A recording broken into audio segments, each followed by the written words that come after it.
Let some more folks trickle in to join us for this info session. Feel free to use the chat to introduce yourself.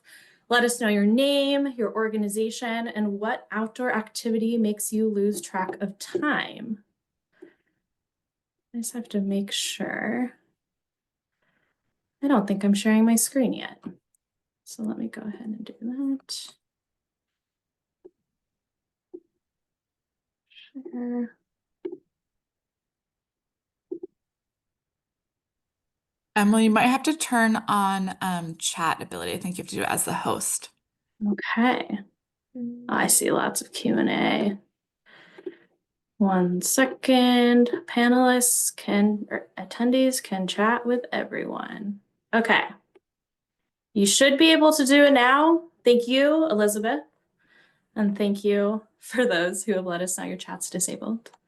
Always fun, tricky Zoom things. Okay. Amazing. I guess I'll answer this too. What outdoor activity makes me lose track of time? I think just like walking in a park, walking around my neighborhood, exploring. And thank you, Ben, for letting me know I'm sharing my screen. Ooh, kayaking, love, also kayak. Amazing. Okay. Great. Well, we have a good amount of people here, so we'll go ahead and get started. But feel free, if you haven't introduced yourself yet, to do that in the chat. All right. Well, this is what you're all here for today. Thank you all for joining us for our 2026 Route to Parks Grants Program info session. We're very excited to talk to you all about the program, the opportunity we have open for applications, as well as have some space to answer questions of you all. So in terms of what today will look like, we'll start with some introductions. I'll talk a little bit about Parks California organization, who we are. We'll shift to the Route to Parks grant program. Talk about some important dates, and then we will answer some Q&A. So if you have any questions as we go through this presentation, feel free to use that Q&A function. It'll be a little bit easier to track if you use the Q&A versus chat. So feel free to use that. We'll answer them as we go as it makes sense, or hold them till the end. And you can drop them in at any moment. All right, so introductions. Hi, everyone. My name is Emily Henry. I'm program manager here with Parks California. I help run our Route to Parks grant program. I've been here for 4 years, and this is, one of my favorite projects that we get to do as an organization. I love to spend time outside. I love to spend time in our public lands, and so it's amazing that I get to be able to do this through a role at work. Amanda, why don't you introduce yourself? Awesome. Hi, everyone. I'm Amanda. I am Parks California's Grant Programs Coordinator, which means I help program managers like Emily with the administration and management of the grant cycles. You might see my name pop up in Arts in California Parks, Career Pathways, Route to Parks, and the Santa Cruz Community Grant. So it's really nice to meet you all. I've been here for around 2 years. My first year was as an intern. So it's nice to be here in a full-time role and help out with our grant programs. Amazing. Thanks, Amanda. And we have Elizabeth with us just in the background. No need to introduce yourself, but you probably see her as well in the box of the 3 of us that are here from Parks California. Okay, so a little bit about Parks California as an organization. Our mission is to help strengthen parks and inspire all to experience these extraordinary places. We are one of the nonprofit partners to California state parks. We were created through legislation and have been around for, I believe this is our 6th year. We are one of those organizations that help support state parks across the state, as well as the organizations that support parks locally. But the way we work a little bit different is that we do have a requirement that we sit down with California State Parks leadership every year to set priorities together.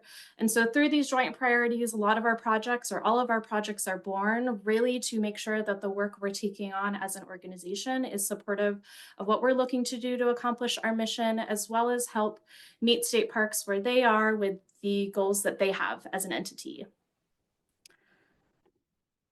As an organization itself, we do work statewide, so we take a statewide approach to our work, Rochester Parks Grant Program being one of those initiatives. We also work locally in some parks as well.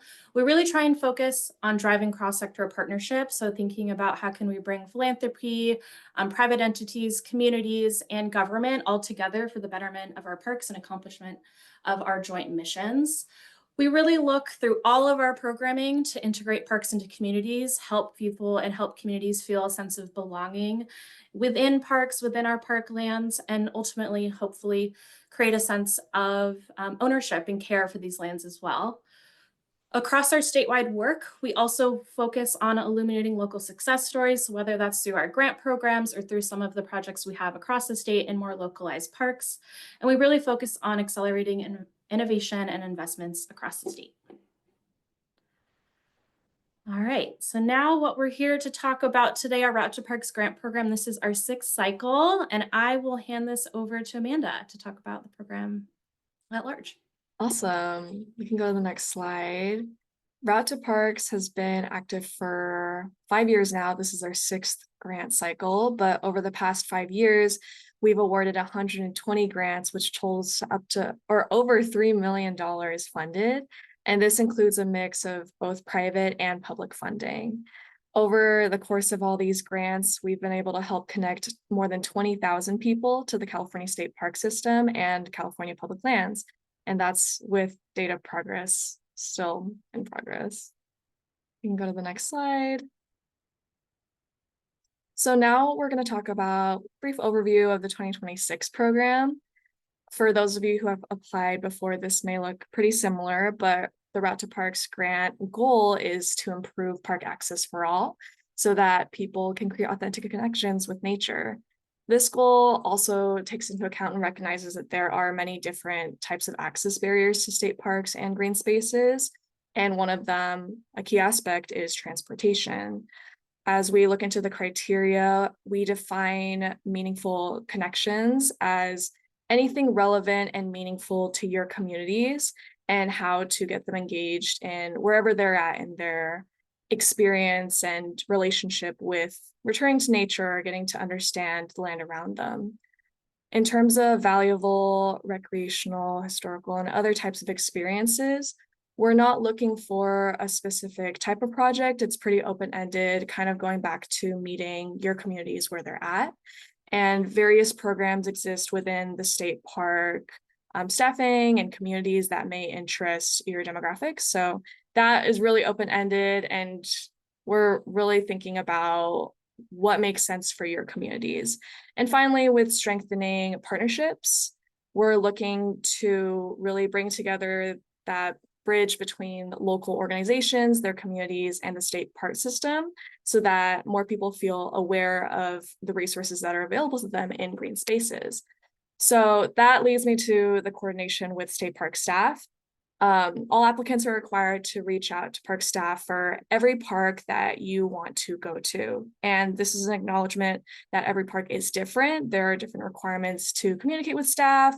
There's different interpretive programming available. So it's important to communicate with each different park staff based on those differences. And what Parks California does is that post-application submission, we check in with state park districts to make sure that they're aware of communications that have been made to them and just cross-checking if those are all correct and accurate. So those are the goal and criteria, and we can move on to preferences. So there are a few preference points that grantees have typically touched on. One or more of these as preferential points that have been funded. First and foremost is waterways and connections to inland waterways and water systems. This is due to the fact that, and Emily will touch on this a little bit more, we have funding that specifically focuses on inland waterway systems and education.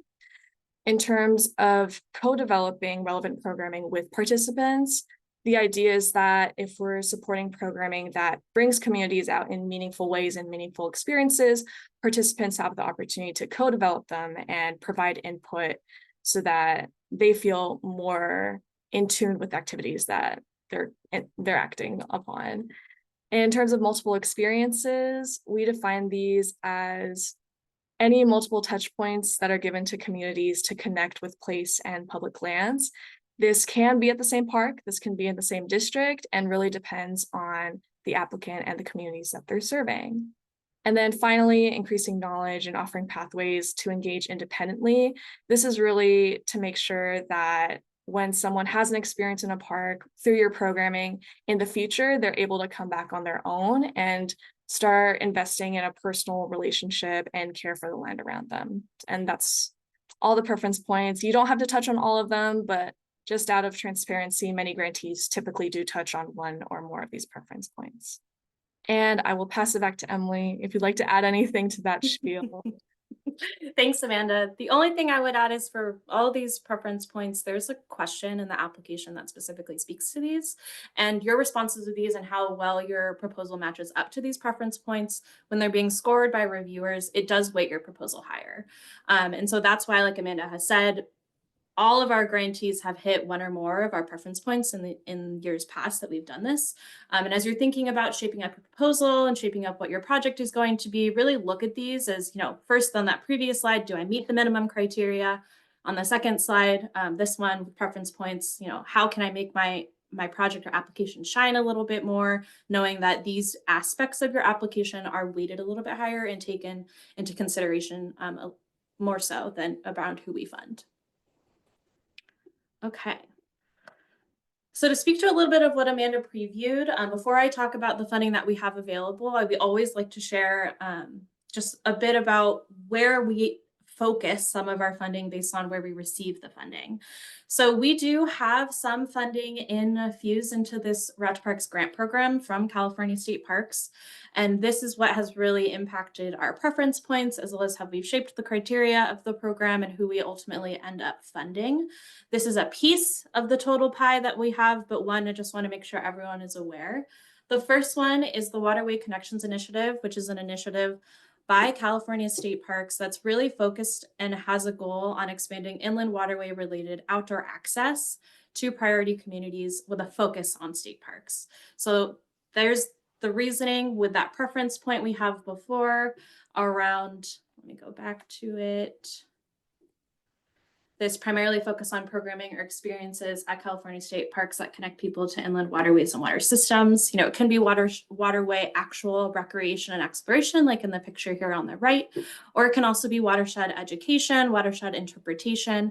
I'm happy to answer any questions you have specifically about this aspect of your program in our community office hours we have available.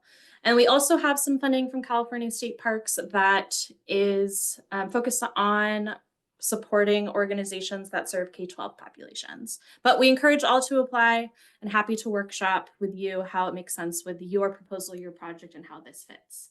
So in terms of the funding we have available right now, and I just want to make a disclaimer, this is not final. We do have some funding we're still allocating to this program, but it is where this stands as of today.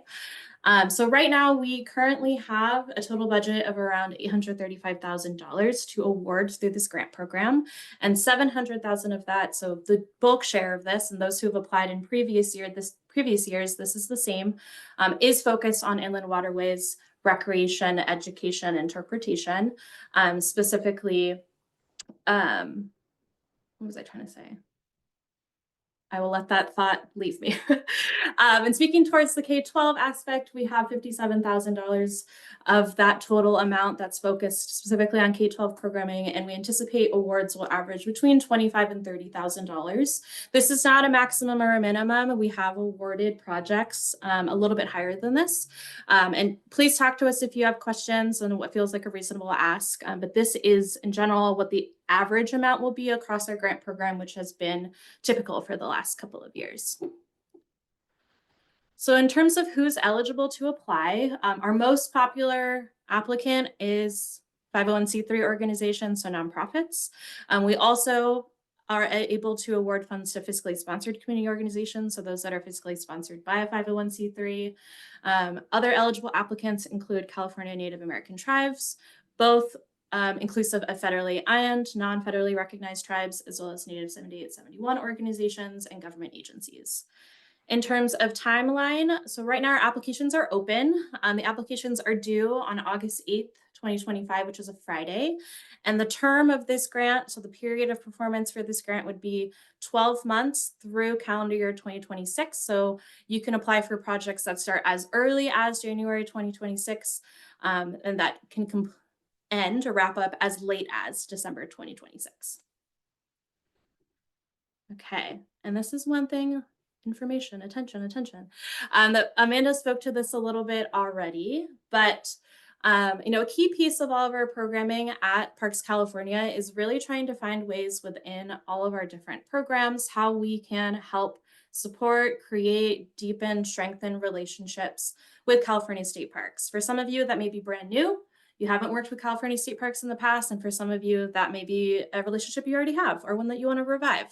And so we do require that all applicants reach out to California state park sites that you think you want to hold programming at through this grant proposal.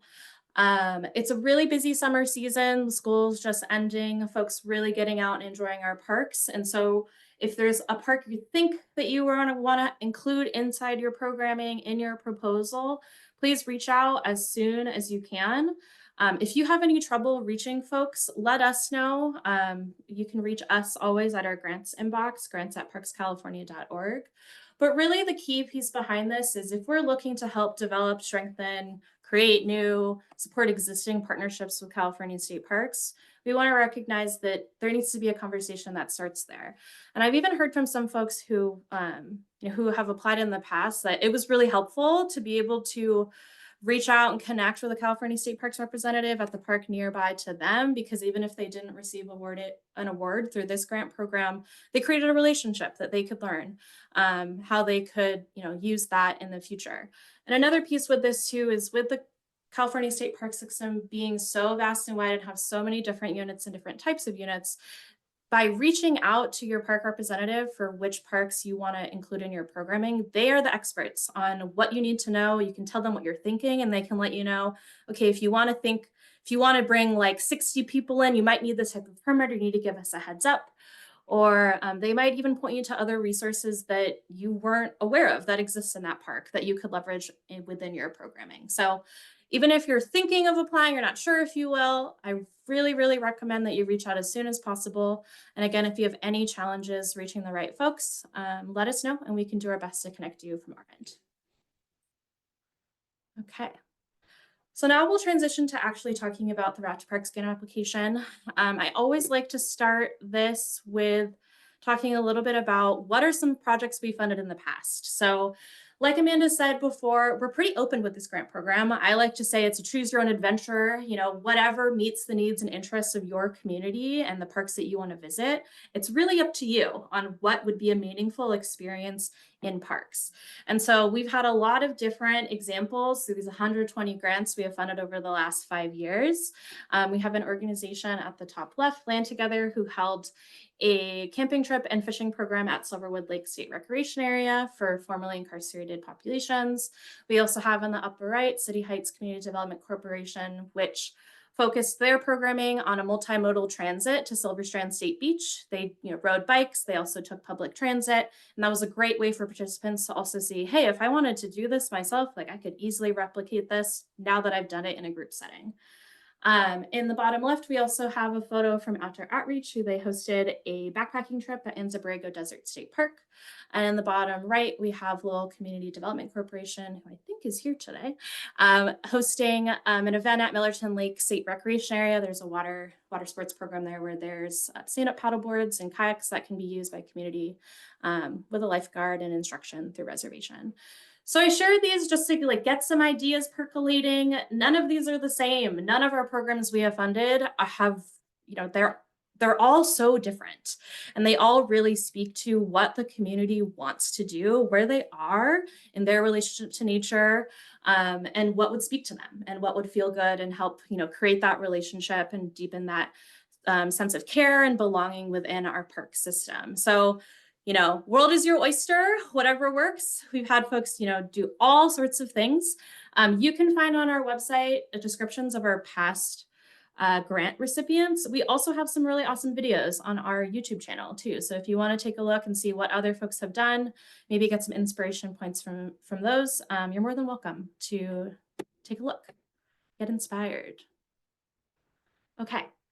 So now I'll talk about the grant application itself. I won't talk about everything that's in the application, but I'll highlight a couple of specific areas.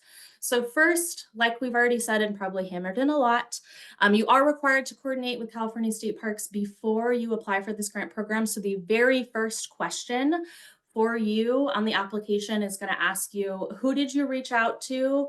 Give us their name, their contact info, what park they're from, and then also tell us a little bit about where your relationship with state parks is right now. Are you an active partner, or is this going to be a new relationship for you? That just helps us get a better sense of where folks are at with their relationship to California State Parks as partners to their community. Another thing I want to highlight here is you are able to, or you will be asked to input your program and project location. So if you're thinking multiple parks, we encourage everyone to be as specific as possible to have us have a very good sense of where your participants would be going if your project were to be selected for funding.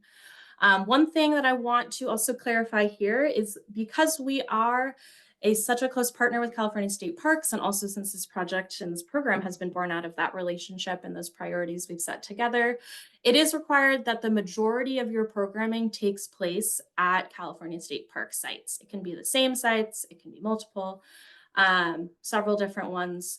But keep that in mind, because folks often ask, can I go visit a national park that my community is really interested in? Or, hey, we want to go do this camping experience about 2 hours away, but my community would really benefit from doing something more local at a county park. Definitely eligible as long as you have the majority of your programming that is funded through this proposal taking place at California State Parks.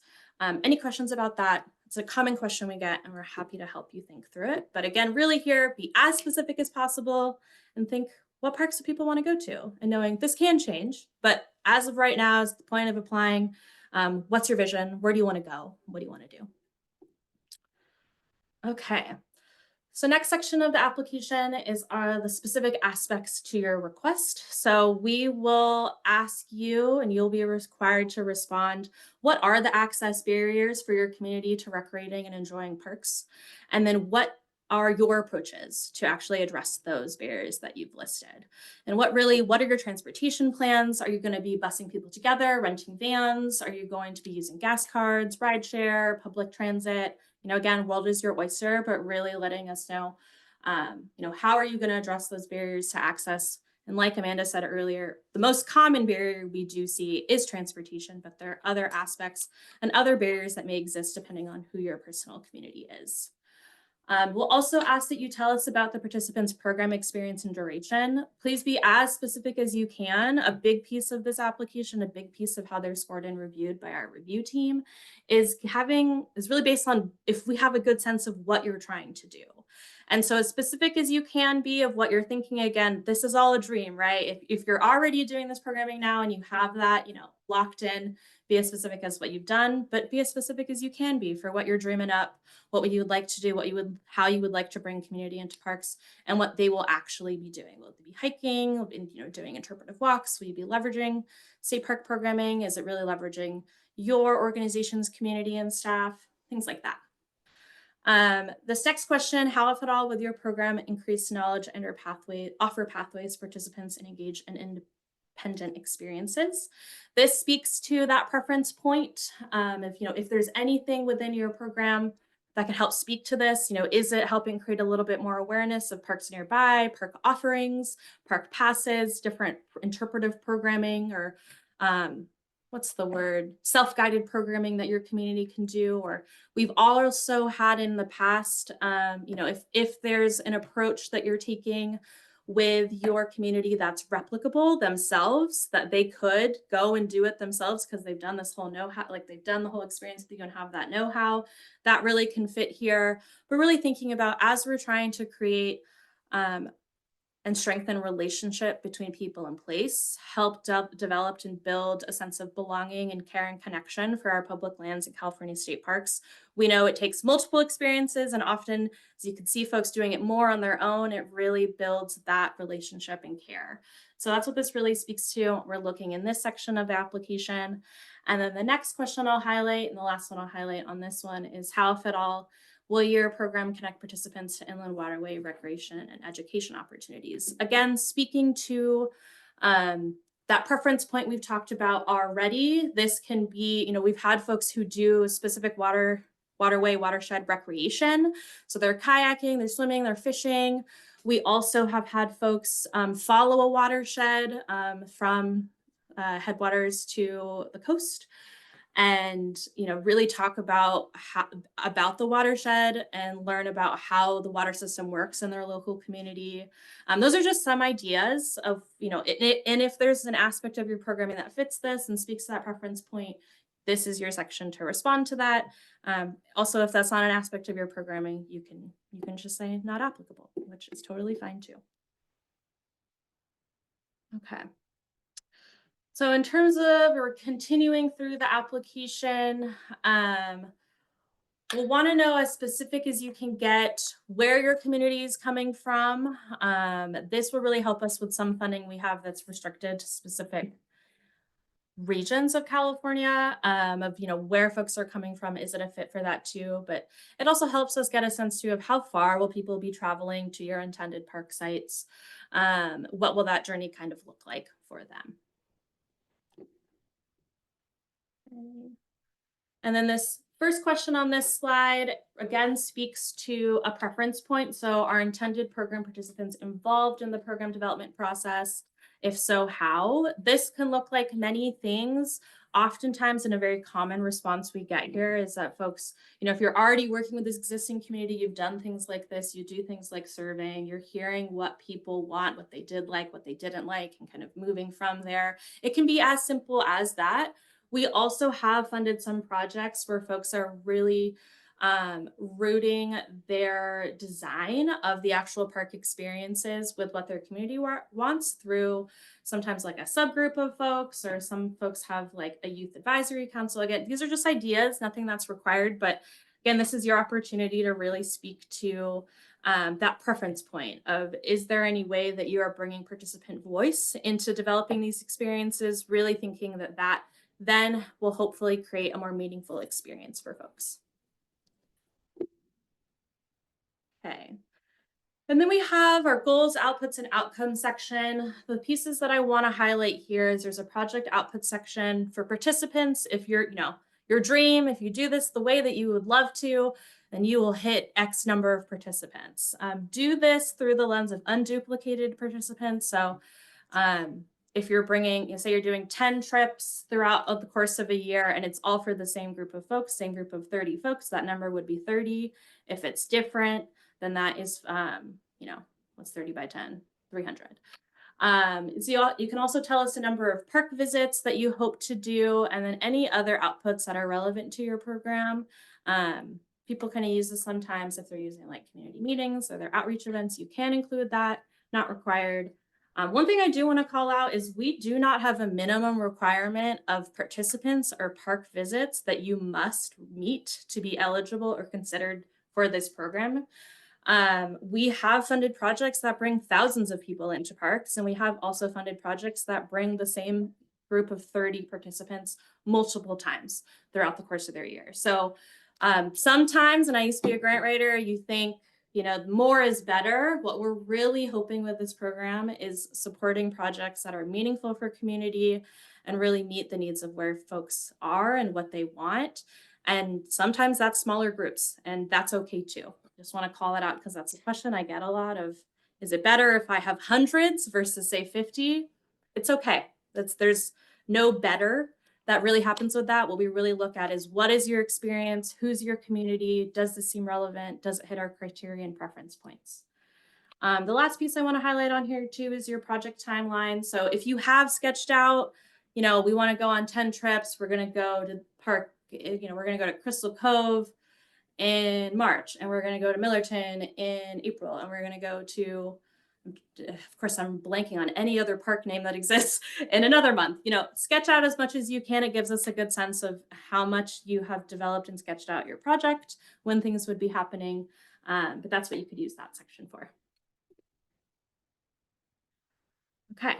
And then in terms of attachments, for all applicants, you'll be required to submit your project budget and narrative. This is one document now. In the past, we had it be 2 documents. And so this is where you'll lay out all of the costs associated with your project, what amount would be coming from Parks California, what amount would be coming from another funding source. But know that matching funds is not a requirement of this grant program and not really a preference either. It just will let us know if we're funding a piece of a project or the project in total.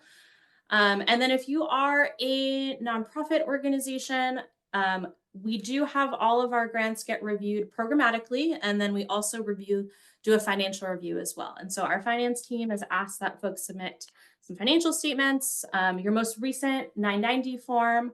If you have audited financial statements, submit those too. If you don't, not every organization meets the threshold where you have to do that. So not a requirement, but more information helps our finance team.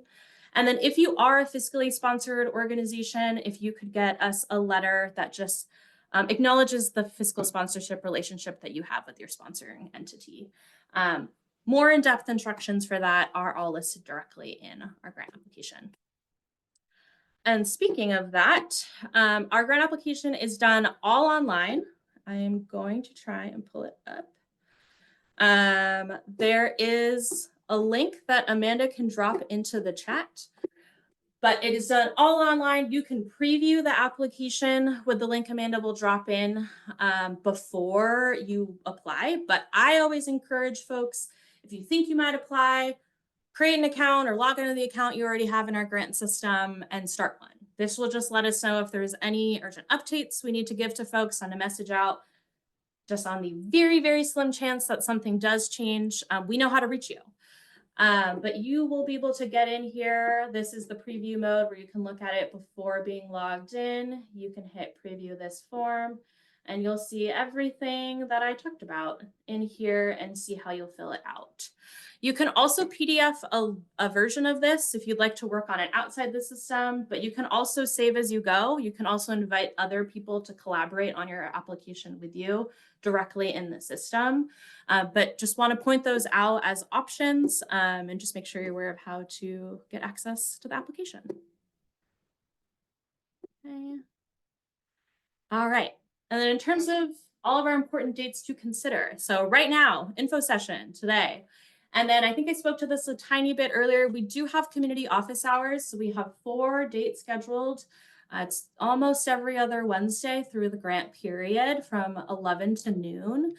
You can drop in. We like to do these community office hours because sometimes folks have similar questions and they can learn from each other or find a partner in these community office hour sessions. But we'll be available for you to come and ask any questions you have about your proposal, any questions about the program that you have. You can drop into these, sign up, join us. You can stick around. You can drop in for one question and then leave. We have all of that happen and welcome all of it. If none of these times work for you, you can also just reach out to our team at grants@parkscalifornia.org and we can see if we can find another time to meet. And also you can ask us any questions over email as well. And so proposals are open now, like I've said, and they will be due, oh, this is not a Wednesday, on Friday, August 8th, 2025, typo there, at 5 p.m. And then we anticipate doing a review cycle after that, making final determinations. Oh, whoa, it updated. Thank you, Amanda. And letting those know who have been selected and who haven't been selected late November of this year. And then if you have been selected for funding, we would have grant agreements due in the middle of December, with projects starting as early as January 1st through as late as December 31st, 2026. I'll get ahead of a question here. Some people also tend to ask, is this a reimbursement grant? Do we get the funding up front? So once you sign your grant agreement, we do release funds in full. So you have them for the duration of your grant period. Yeah. Okay. Last thing I want to point you to, and Amanda will drop some links into the chat. So since we've been doing this for a couple of years, we've been able to collect quite a bit of resources that may help applicants as they're thinking about their programs. So we have an applicant resource hub, which has our budget, which also is in our grant application itself, some FAQs, as well as a list and more detail on these resources that exist in state parks. So we like to share these as you're thinking about developing your projects, ideating what makes sense for your community, what you guys want to do. There's a lot of opportunities that may already exist that meet what you would like to do, that you could leverage or use in your programming. So we have the one I love to call out is through State Parks Office of Community Involvement. There is a program called FAM Camp. And if you do the outdoor recreation leadership training, which is an eligible cost for this grant program, your community would then have access to free camping equipment that is placed and housed in specific parks across the state. So if you don't have equipment, that might be a good idea. It's also a really amazing training I have heard from other grantees and even staff here who have done this in order to learn a little bit more about FAM Camp, but want to just call that out here. And then some other ideas for, before, during, and after your park experience. There's a lot of park interpretive programs. There's Ports and Passports, which is virtual access to parks as pre and post visits. Junior rangers, junior lifeguards. There's some awesome technology tools that State Parks has developed at certain park sites, like such as Agents of Discovery and the Virtual Adventure app. And then other things want people to know about too is State Parks resources around boating and marine protected areas. And with that, we have a little more than 20 minutes. So I'm gonna take a sip of water and then we'll open it up to questions.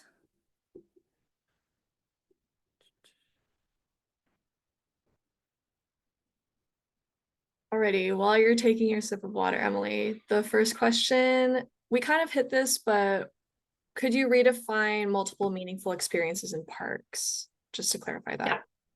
Yeah, so what we mean for that, I'll take a step back too to talk about the intent behind it. And I shared this a little bit before too, is as we're looking with this grant program to help develop, to increase support relationship with nature, relationship with place, hopefully helping create a sense of care, belonging for our public lands.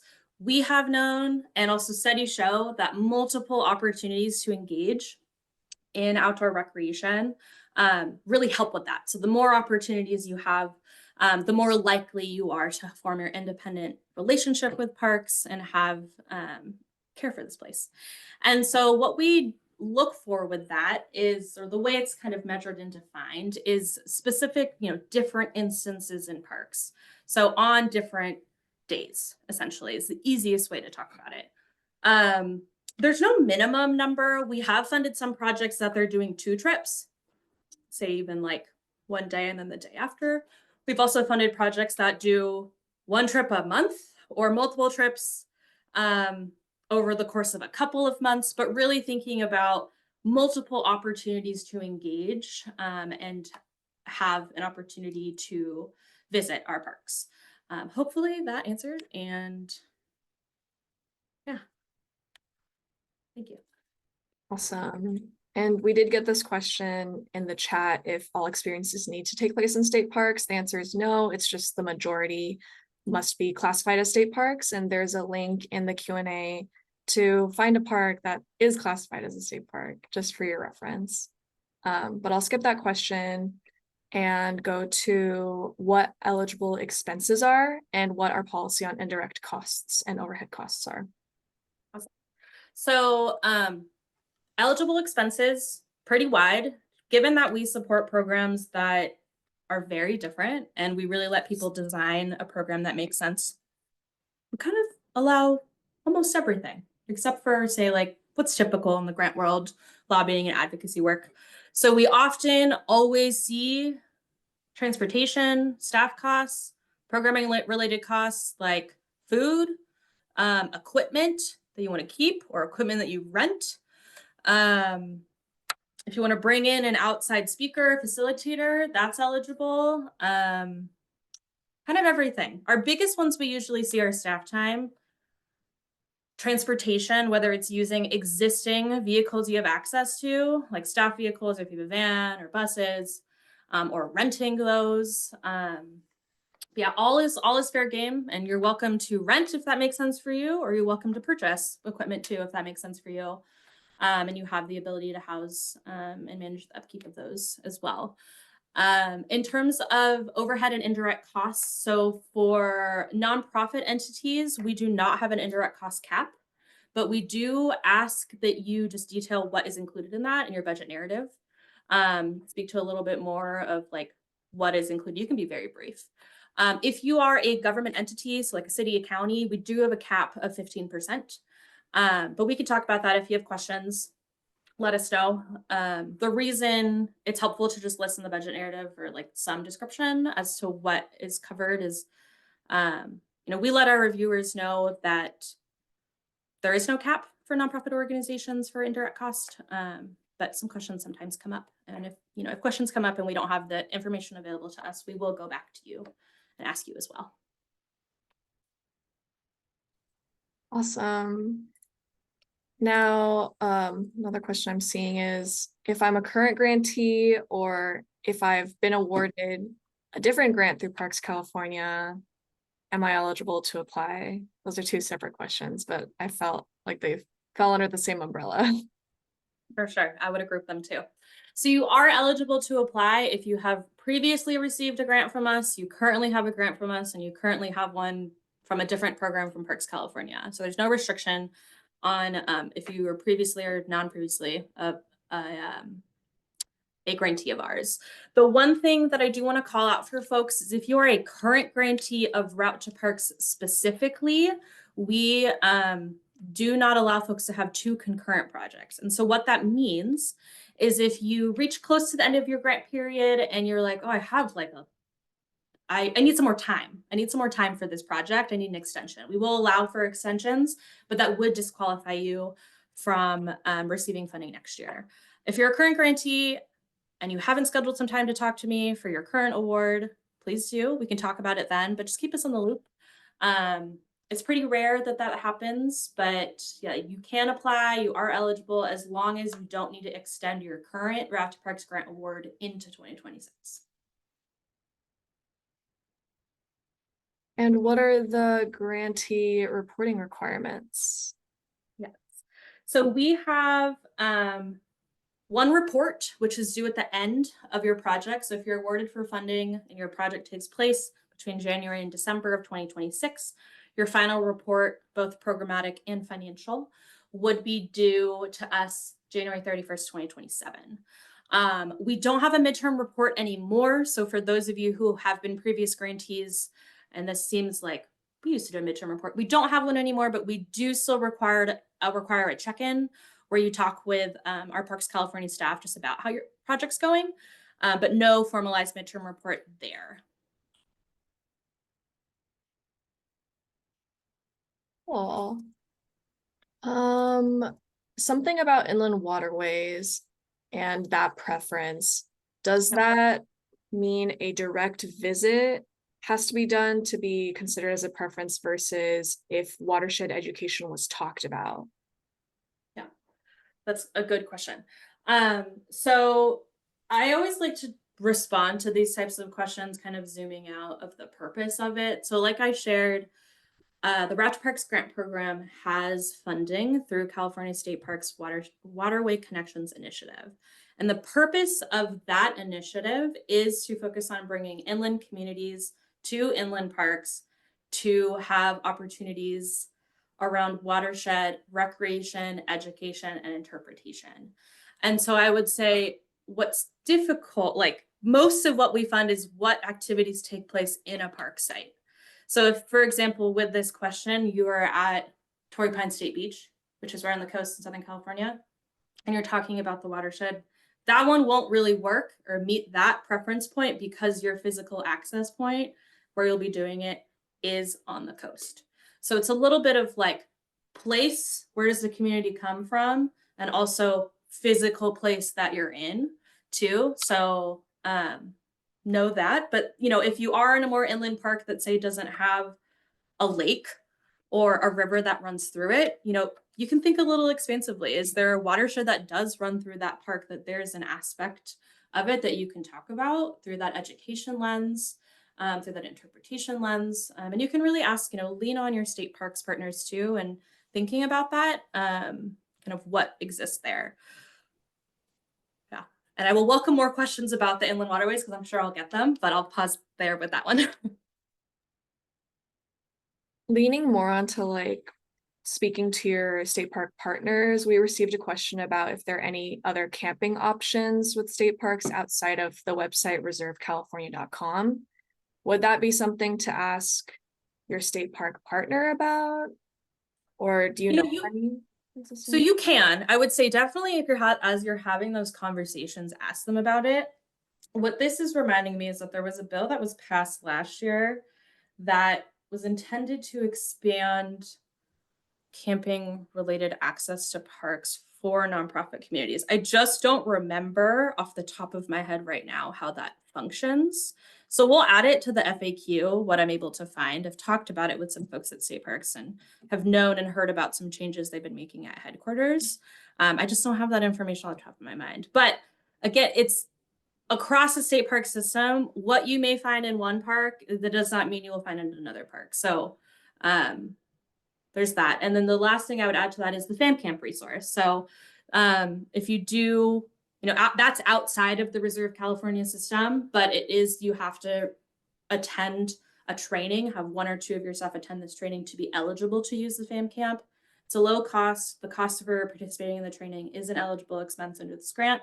And it'll give you access to some group camping sites as well as equipment that are in select parks across the state. That is, again, outside of the Reserve California system.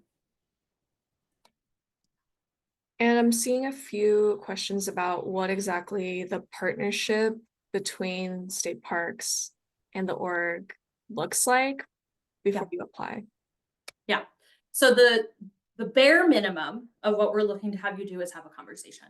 Say, call them up or get on the, you know, shoot them an email, have a conversation that says, hey, you know, I'm looking at applying for this opportunity. State Parks is aware. We held a webinar for them last week. And we've been running this program for a couple of years. But again, the bare minimum is that you reach out to them and say, hey, this is what I'm thinking. Is there anything like, would that work in your park? Is there anything that else that I can consider, like park programming that you have that might help? Or is, you know, do you have any feedback or insight? That's the bare minimum. Some folks already have a really strong existing collaboration with state parks, but, well, which is amazing. And that's where we want everyone to be. But it's not a requirement and is not something that's actually scored on the grant. So that does not make you more likely to receive the award because you have this existing relationship, or if you don't have one at all, if you're maybe feeling discouraged because you don't have one, that's not something that's weighted. It just, the opportunity to respond to that in the application will only be viewed by Parks California staff. And it just really gives us a sense of across this landscape of California, like what does partnership and relationship look like so far? With what we're able to see through folks that apply. But bare minimum, reach out, say like, would this work? Like, do you have any thoughts? Because oftentimes, and I've heard this many times, you learn a lot about what you can do in your parks that you had no idea about. For example, Millerton Lake State Recreation Area has bald eagle tours. And if you didn't talk to a state park representative there, you might not know that, or you didn't come here and hear me say it. And so there are other things like that that might exist in parks that you want to go to, or even if you talk to someone like, hey, I'm thinking about wanting to do this type of activity. Like, do you have any, like, do you know a park that might be good for it in this area? They are the experts at what's available in parks.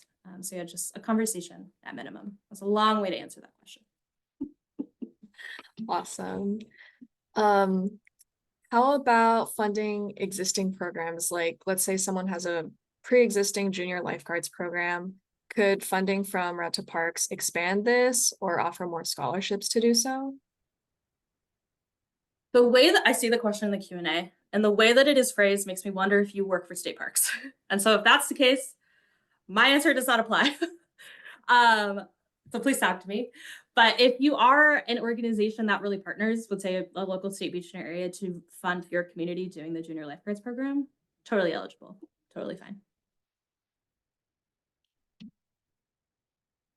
And then just a follow-up question to confirm something waterways related. If the community is coastal and the inland options don't have state park waterways and lakes, the experience can be land-based and watershed connected as long as it has an inland experience.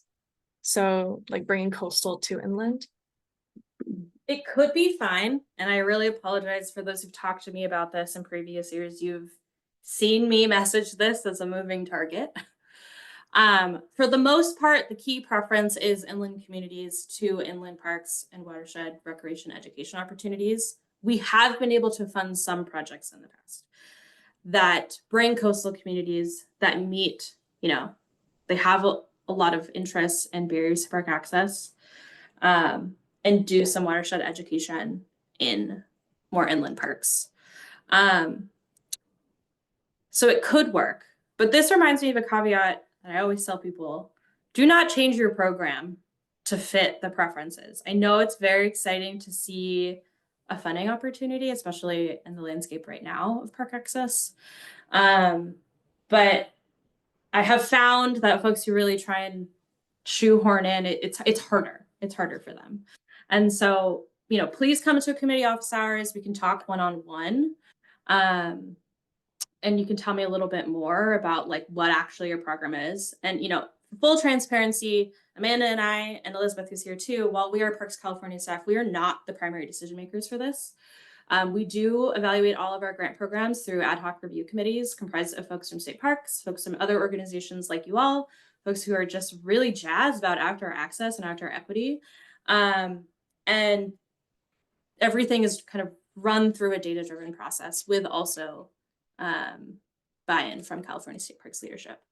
So why did I say this? I say this because we can be as open as to what we've seen work in the past, knowing that the decision ultimately isn't ours, but we can steer you in the way that we've seen folks be successful in the past. But a lot of the kind of watershed questions I recognize are really specific to your program. So please come to a community office hour, pitch me, like tell me what you want to do, and I'll tell you what I think, how you can strengthen it, if it's a fit with the preference point, or if, does it make more sense for you to apply just like outside of trying to meet that preference point? So along those lines, when it comes to coastal communities and state parks, is this going to be more competitive if you're from a coastal region? There's some concern around that. Yeah, it's a good question. I would say with the information I have right now of the funding that we have secured, it will be more competitive for coastal, if you're doing coastal access and even coastal communities. That might change. And so maybe if that's you, still consider applying, come to a committee office hours, not the next one, but the one after that, maybe even the next one. You can ask me again. Because again, this is a moving target. We are continuing to actively fundraise for this program. And that is where we've really been able to see some flexibility for folks who come from coastal regions or do coastal access. The other thing that I would share with that too is we have seen, oh no, my computer is dying. I'll be right back.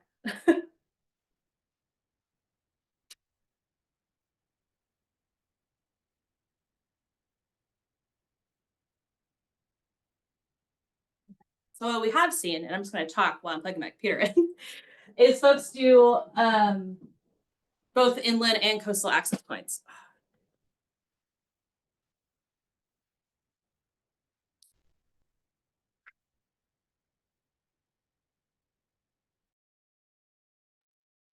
While Emily is setting that up, what goes on behind the scenes is funding can be applied from different pots to work on different programs. So Emily's thought before they hopped off was, if you have some coastal programming, but you also have some inland waterways access, that's a spot where we could kind of puzzle together a way for different funding pots to help fund both the coastal aspect, which is funding that is a little bit more competitive, but with that inland access, like we can apply some of the WCI funding to that specific program at that inland waterway. So I hope that makes a little bit of sense. I hope that's also what they're thinking of. Yeah, they're texting me that their computer's died. But hopefully that makes sense. It is a puzzle piece. It's there's a lot of like workarounds we try to do to get as much of a regional diversity and community diversity as possible while taking into account that we do have some funding restrictions. So hopefully that makes sense. And Emily's back on, but I don't know if they can hear us. I am really sorry, everyone. You're so good. You're so good.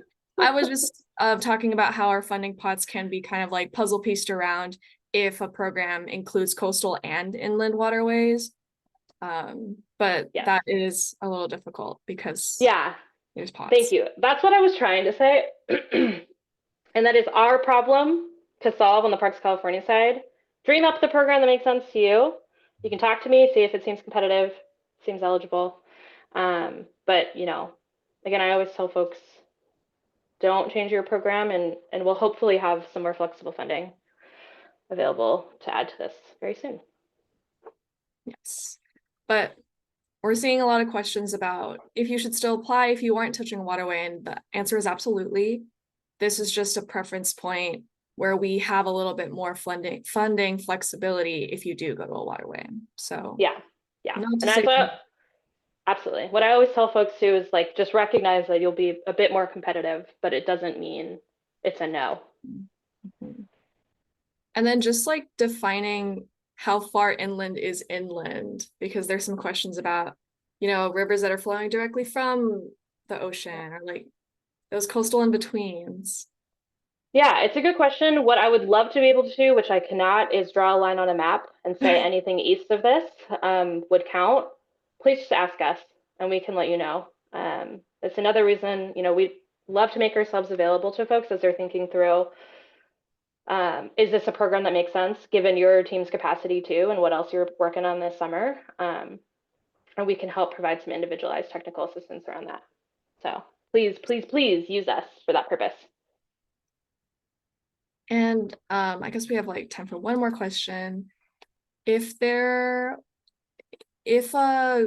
organization has touched on schools with high demographics of low-income students enrolled, for instance, 1 year, they're wondering if they work on schools in the county that are slightly different in demographic, would they be considered similarly if they were awarded for a demographic that was considered lower income?